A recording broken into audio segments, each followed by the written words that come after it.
On July 2nd, 2025, Bryan Kohberger pled guilty to 4 counts of first-degree murder and admitted to being the perpetrator of the 2022 University of Idaho killings. Of course, because of the crimes that were committed, some people are saying that he deserved a lot worse. If you aren't familiar with the crimes that he committed in 2022, let me just bring you up to speed. Bryan Kohberger was a PhD student in, ironically, criminology at Washington State University. On November 13th, 2022, Kohberger drove from Washington to the University of Idaho. He entered an off-campus rental home in Moscow, Idaho, which, according to cell phone records, he had been scoping out for a couple of weeks prior to the murders, and he proceeded to stab 4 sleeping students to death for reasons that, to this day, nobody actually knows. Following the murders, Kohberger drove back to Washington. He ended up taking this photo. Following the discovery of the murders was a 6-week investigation into who would perpetrate such a heinous crime. Kohberger, who is probably well-versed in how to hide your tracks as a criminal, given that he was a PhD student in criminology, proceeded to deep clean his vehicle to a point in which prosecutors during court were actually astonished at how well he had covered up his tracks. In Pennsylvania, the defendant's car was seized, and it was actually pretty much disassembled internally.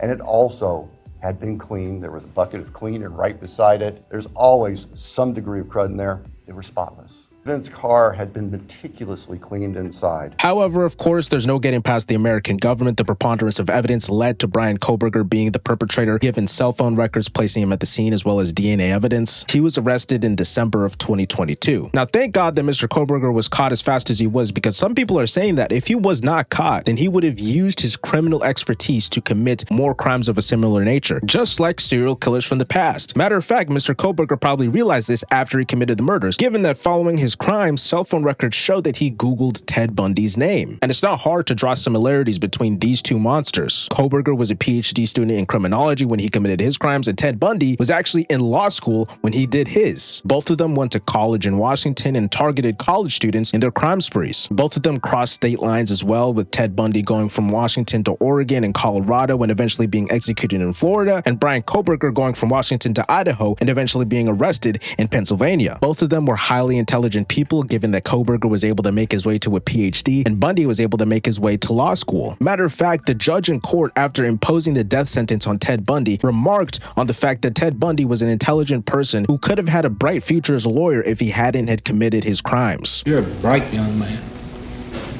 You made a good lawyer. I'd love to have you practice in front of me, but you went another way, partner. I guess the only difference between Bundy and Kohberger is the fact that Kohberger has actually owned up to his crimes. Ted Bundy maintained his innocence despite the growing evidence against him all the way up until a couple of days before his execution. But nonetheless, if he wasn't caught, do you think that Kohberger could have been the next Bundy? Let me know what you think in the comments.